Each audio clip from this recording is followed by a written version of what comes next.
What's up, horror community? I'm Stock, and in today's video, we're going to be talking about one of the most hyped up horror movies of 2023. We're going to be talking about M3GAN, and this movie has a lot of hype towards it. It is literally talked about all over the place, trends all over the place. You see photos of it all over the horror community.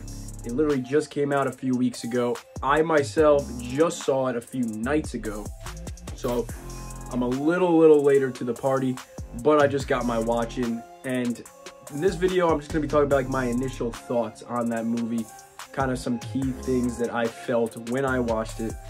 And one thing I will say leading into these things that I liked or disliked, I will say I liked the movie. I did. I thought it was a good movie, but don't kill me for this, I think it doesn't live up to the hype and the pedestal that it's put on from all the horror fans and people that have seen the movie. I don't think it is that good, like to that level. I still like it. I still really liked it, but I just don't think it is that high, like that hype. But let's talk about some things I really did like about the movie and some of the things that made this movie not live up to the hype for me as much. Right off the bat, it's a PG-13 horror movie, so your kills and kind of some stuff throughout the movie are kind of restricted. They're kind of more tame. I understand the kind of audience that M3GAN was trying to reach out to. I understand that. But I feel like this movie could have did a lot better with like the kills they went for. With the PG-13 rating, you can't really show a lot of what they were going for with the kills, in my opinion, and it kind of tames that back a lot. I still liked it. I just think it could have been more. But again, I understand the whole rating that they have for this movie and the audience it's trying to appeal to. I do still think they do a really good job with the PG-13 rating, and it still does a really good job by being a movie that you could literally be 13 or any age above that to enjoy this movie. I definitely give it credit on that. Obviously, this movie did the whole horror killer toy type deal. From what I'm wearing right now is Chucky, who is the most iconic killer doll ever. But this movie did a good job with like making it its own identity of that toy killer. This movie did a really good job at not recycling past ideas in like every aspect. Like it really felt fresh in a lot of its own ways. But it did give me a lot of Chucky vibes, but that's vibes. Like I don't feel like they copied that at all. Like I just got a lot of cool vibes from something like Chucky that I love, which was awesome. Also, not a lot of people know about this, but I'll say it anyway. The Twilight Zone, there's an old episode called The Living Doll, and the doll's name is Talking Tina. Also gave me vibes of her. So like those are two things I really loved. But M3GAN was very different. It was a very different killer doll than those two, for example, or any two I've ever seen. I thought the full story of this movie was also very interesting, very intriguing and entertaining. So like I don't feel like there was a boring part in this movie for me.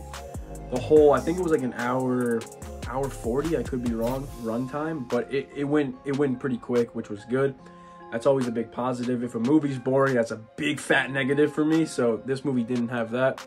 So I like the main story a lot, and I also really like the lead performances in this movie. So I really like the little girl that was, you know, best friends with M3GAN. I really liked the whole M3GAN performance by the actress that played her, and I really liked the whole performance by the main leading. She's the aunt of the little girl in the movie, but she's another main role in this film. I liked all three of those a lot. I like how, if you've seen the movie, you know what I'm talking about. I like how you get that bond between the aunt and the little girl in the movie who lost her parents at the start of the film. I like how you get a whole like character type of arc between those two characters of the aunt and the little girl throughout the movie. Like you really felt that, like a niece and aunt who are trying to live together after this crazy thing happened where she lost her parents.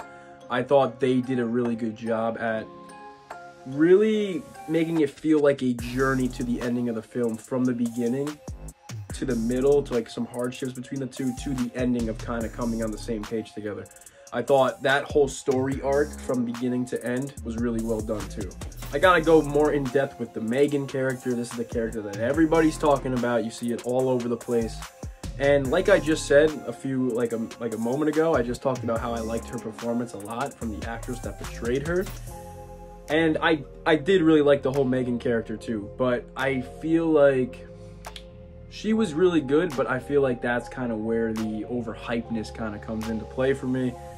People are putting her as like a amazing, like 10 out of 10 perfect new horror icon type of character. I don't really see that as much. Maybe leading into a second movie we see more of her, so maybe I will understand that more. But as much as credit I give this movie on how it's different than Chucky, how it's different than other talking toys, dolls, and they do a good job there, I just don't feel like it did a crazy enough job to like receive the amount of hype that it's gotten. Like I don't know, like she doesn't do anything for me that's like, whoa, like this is nuts. Like I just don't really get that. I don't know if that really makes sense. I know some people are probably gonna get triggered at me for saying that, but it's just what I feel in my gut. This is what I feel, is that she was good, really solid character, enjoyed the movie, but nothing like I'd go nuts about.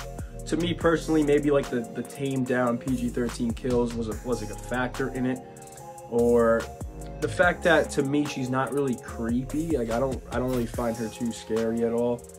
Like I know when you're older, like you don't get as scared, but like she just doesn't really creep me out in any type of way as like a 24-year-old adult. The way like someone like Art the Clown does in Terrifier, like he still creeps the hell out of me. Like still, like he's a new character. I was like, holy crap, this guy is creepy as hell. And like that's a key aspect of being such a successful new horror icon, or a horror icon in general. Gotta have that creepiness. M3GAN to me is like, doesn't really have that for me. Like I didn't really feel it. Like Chucky, in like the original film and stuff, he's got like creepy aspects to him. Or then if like once again like the Living Doll episode from the Twilight Zone, like that's one of the creepiest dolls I've ever seen. And I don't know, like M3GAN, maybe because it's such a newer movie and like the tone of the movie has a lot of joking in it, so it's like kind of like a comedy horror in a way, so maybe that's why I don't feel that way. But I just feel like that's something I should be feeling at least a little bit from like a new horror character. All in all, I still like her. I still think she's a good character. So before you guys kill me for that, listen, I think she's a good character. I just don't think she's at that hype level. I like how a big message in this movie is kind of with the little girl, with the niece, and her relationship with M3GAN. Even though it is like M3GAN's her friend, right? Like she'll do anything for her. I like how this movie kind of describes how like even if someone is there for you that much, they can still be super toxic to your life, because M3GAN would eliminate people that would like hinder her life, and she would try to kill them, like anyone who's a problem, and or made her upset or whatever. And like I like how this movie showed that like a toxic person, like even if they try to do what's for good for their friend, like sometimes it's just a little bit too far, and sometimes it's just a toxic thing. So I really like that story that they kind of went with here. All in all, M3GAN was a good movie. It was a solid movie. I'm going to see the sequel when it comes out. I always love to see, as a horror fan, and I know everybody who's a horror fan loves to see this, you love to see when a new horror character, movie, franchise has success, because you love to see horror succeed in the new years like 2023. It's always a great thing. But this movie for me was just good. Like it wasn't anything nuts. It wasn't anything that I would go out of my way to kind of talk about or recommend to people. It just isn't that movie for me. It could spawn into that into the second one. I don't know. The movie did its stuff well. It did what it was going for really well. And I understand why people put it so high tier. I understand, like the comedy and stuff they do in this, it works well, and it kind of appeals to a lot of modern day interests, like TikTok and like all that kind of stuff. So I understand why like people love this movie, and like how people today can relate to this movie and just talk about it all the time. I completely get that. Let me know how you guys felt about this movie. I would love to hear it. I would really be curious to know if anybody agrees with me, like on my takes on this. I really wonder, but I know a lot of people have their big loves for this movie, which is great. But guys, thank you for watching. I'm sorry, but there was no barn burner moments in this video. I just think it wasn't earned. The barn burner wasn't earned in this video. But guys, thank you for watching. I'll see you next time. Horror 31st.